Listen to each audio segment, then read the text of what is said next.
because I decided, yeah, I mean, for this 100-day challenge thing, but at least for the YouTube side, kind of be more like unfiltered thoughts or some shit like that. At least I can incorporate this into my daily routine anyway, right? It's more fundamental for me. Well, I wouldn't say it's more fundamental. It's easier this way. And I think for the most part, I think if anything moving forward, I wouldn't want my content to be formatted this way. Because most of the time, I don't even like having like a script to read or whatever. Because one, it'd be too polished, too clean, and to be completely honest, that's not even it's not my image at all. I'm pretty rugged, and I like to keep things open, creative, and come up with things on the fly. So, with that being said, this is officially day 2 of my 100-day challenge of uploading videos and all that other good stuff that goes along with it, like editing and all like that. Though, to be fair, most people will probably just be like, oh, but it can't be day 2, you have to start all over because you didn't do it consecutively. Truth be told, I'm not gonna sit here and act like, me taking a couple days and not uploading on TikTok or YouTube. I'm not gonna take that as a bad thing. I'm gonna take that as me being human. I haven't really put myself in a position to have this be an everyday occurrence within my life right now, or within the pocket that I really wanted it to. But the challenge essentially is to not give up. Because I don't want to take those failures and be like they don't exist and just start all over from scratch and be like, oh yeah, I did 100 straight. I mean, if it was that type of challenge, okay, sure, go for that. But for me, I would say it's more about the challenge of getting that air of consistency and finally being able to be consistent with the uploading, the editing, and everything else, while maintaining everything else that I'm trying to integrate into my life right now. Of course, the funny thing about it is, for the most part, this idea that, to do the YouTube side like this is, I got inspired by a post, or at least a picture, that I saw on Twitter. And it was basically, it was a picture, and it was just going on about like, yeah, sometimes you have to travel a road by yourself and everything like that. And that kind of got me thinking, right? I got to thinking. There have been many times within my life where it's like I really did and truly honestly care about someone. And then at some point, I would have to depart from them. Whether it be because of my own actions, or maybe something they did, or for whatever reason. It'd be like whatever person that I'd be very dependent on, I'd have to break away from. And it's been consistent like that for who knows how long. And I think I'm starting to understand the reasons why. Because there's something that I need to do. In order to do that, I have to be by myself and depend on myself. I can't depend on other people to help with that process. In some areas, it's fine, but for a very, very specific areas within me, I have to do that alone. Which then prompted me to write a poem called Letting Go earlier today. Well, by the time this comes out, it's going to be tomorrow. So, technically yesterday, I wrote this poem called Letting Go. And it talks about, how solitude is the swan song of a bleeding heart. Because I believe for most of my life, I have dealt with like codependency. Where it's like, at least somewhere within my life, there was always someone in my corner. But then there would be brief pockets where I do remember where if there was not anyone there that I could like, lean on or depend on in a certain way, I kind of felt directionless. Which looking back now is a very serious problem. It's almost like a lost puppy and they need someone to shelter them and to like guide them to what they need to do. And it's like I can understand that, like, going through my teens, the early mid 20s, but motherfucker, I'm 30 now. You know what I mean? It's like, I gotta get shit together. But the thing about it is like I can't really picture myself being perfect on everything, because for me it's all about the journey. You know what I mean? So a lot of people may just be like, oh, we gotta start over. You know what I mean? You gotta do 100 days straight. I'll keep my blemishes, because at least then it allows me to see that at the end of the day I'm still human. I have some things to flesh out. And those failures is going to be a part of me anyway. It just means that there's room for improvement. You know what I mean? So that's what this 100-day challenge is for me. At some point, I'm going to build consistency. That's the hope and that's the goal. You know what I mean? But, you know what? Since I talked about it, let me read it for y'all. Solitude is the swan song of a bleeding heart. They sometimes foresee the end, but never the start. Codependency solved many a wound, but never healed, for those gashes over time would soon be revealed. Opened up to pour out the toxins in your mental, and cut out the roots that once made you sentimental. A foundation must be raised to replace the old. Nothing will flourish since the sentiment has grown cold. I wish for a garden as beautiful as my dreams, but only I possess the seeds. Contextualized standards are just clouds of steam to hinder the river of a dying breed. This is a task I must fare alone. The toll I must pay for my ambitions to be etched in stone.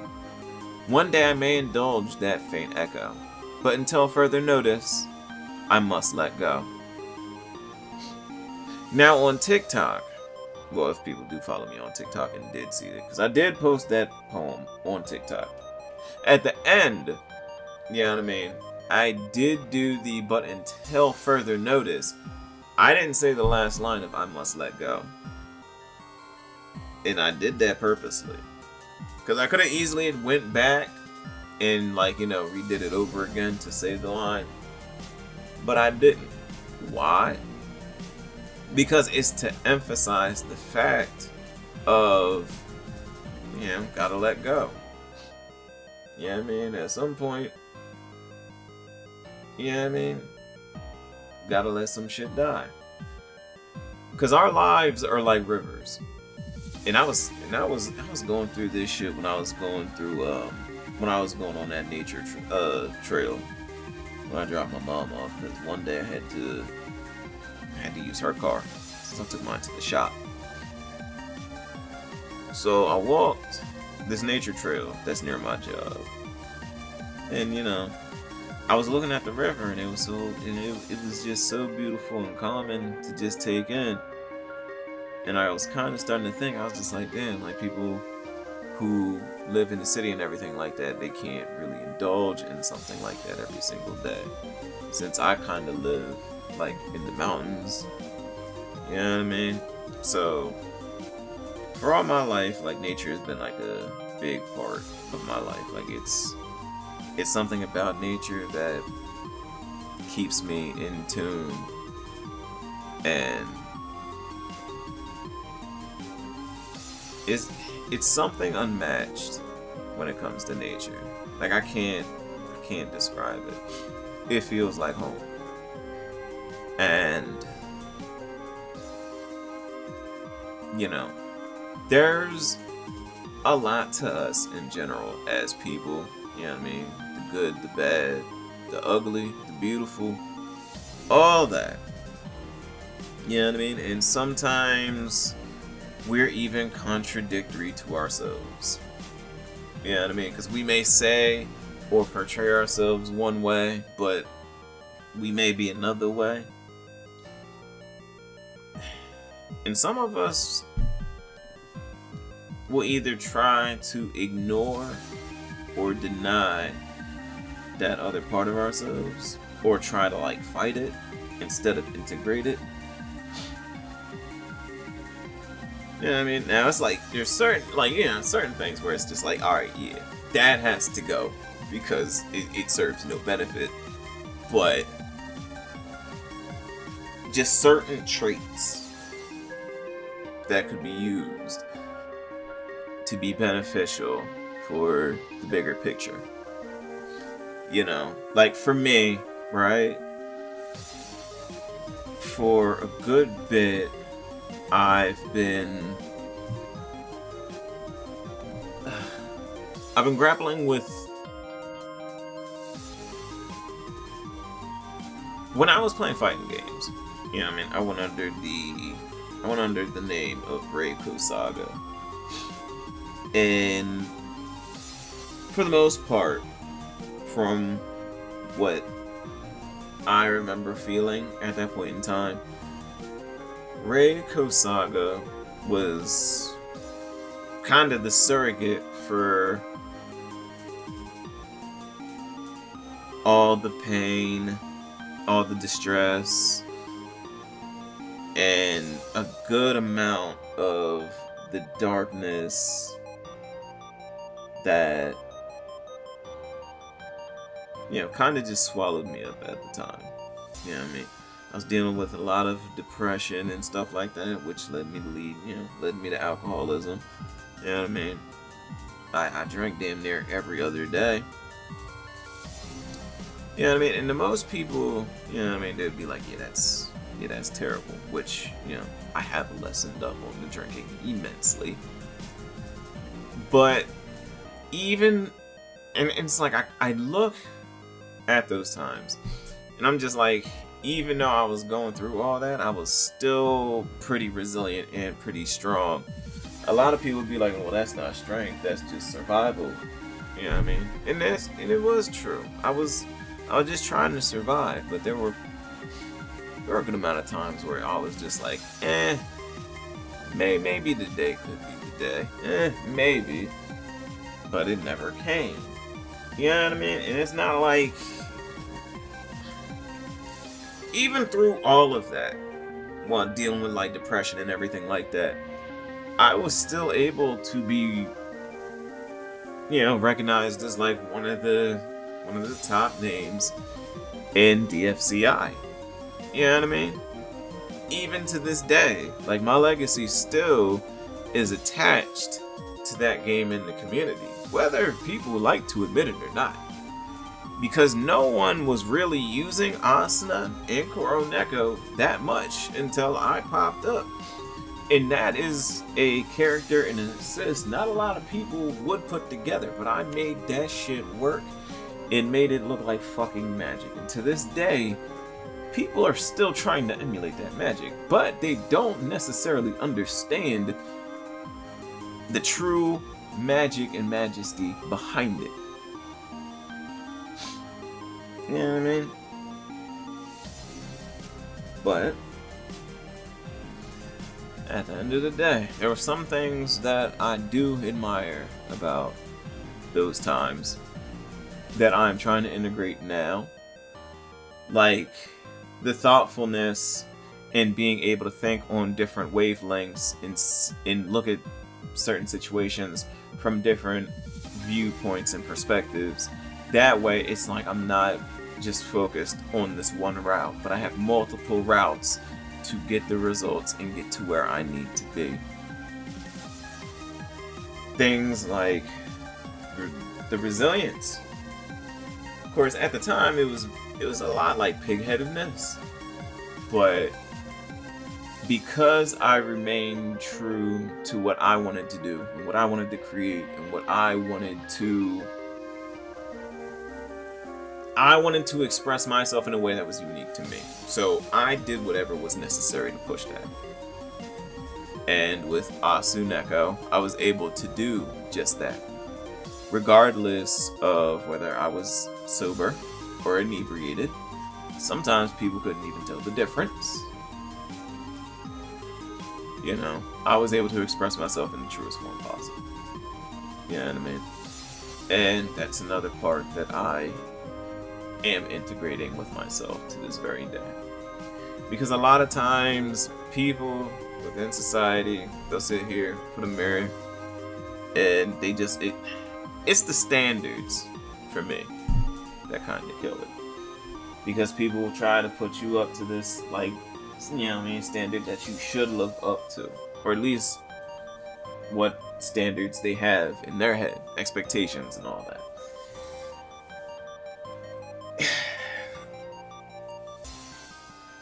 I'm not saying that,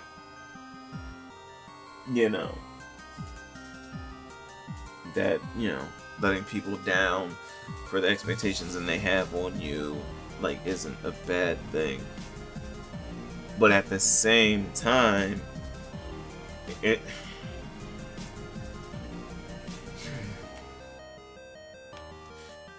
it's like me going into a game of Pokemon Unite and then me expecting everyone to think the same as me or approach things like similar to how I would react to certain things, or to even have the contingency plans that I have in case shit goes awry. You know what I mean? But then, when you do have to act on one of those plans that doesn't, revolve around everyone going down with the ship, you know what I mean? Sometimes you'll get the check it out pings and everything like that if you don't do what everyone else seems to want to do. And it's like, here's the thing. Some people will understand a dummy mission when they see it. There are indications. Like, for example, a lot of people don't look at the clock. Why would you want to push an enemy pad around 220? Final objective is coming up. It comes up at the 2-minute mark. Why are you pushing a pad at 220? Sounds like a dummy mission to me. Now, if it's like you're able to get like 2 or 3 picks, okay, cool. But y'all gonna have to back up because Rayquaza is still on the map. Therefore, the other team necessarily doesn't have to win. You just have to lose. You see what I'm saying? Ray is still up. They don't have to win. You just have to lose. That's essentially what that is. So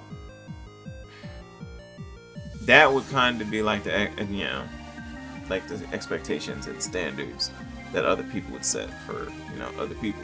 Kind of just have to accept them for what they display to you. And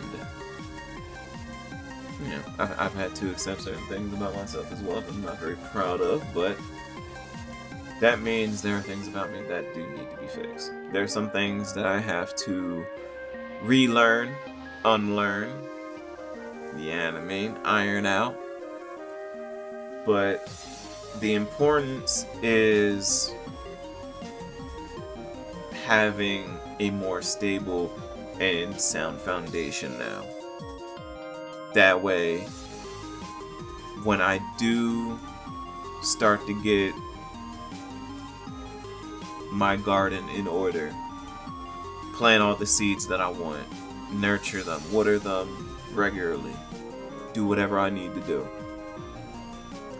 If weeds start popping up here and there, I can go ahead, nip them in the butt. Cut the root out and get it out of the garden.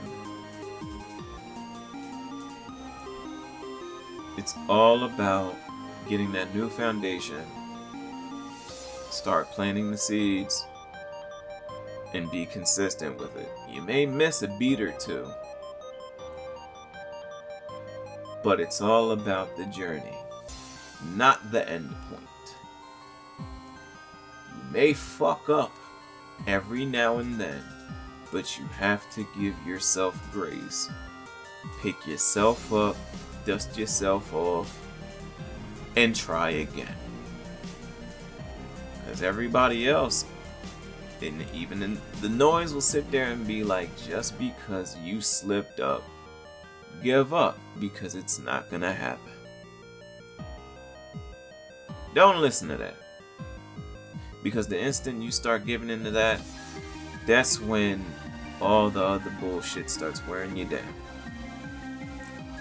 Fuck all that. Dust yourself off and keep trying. Whatever you choose to try to accomplish,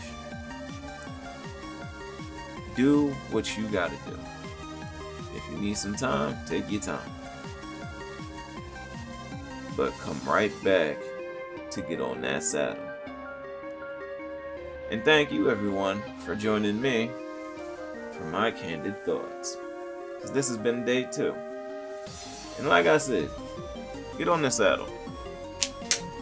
Because we're going for a ride. And I'm out. Deuces.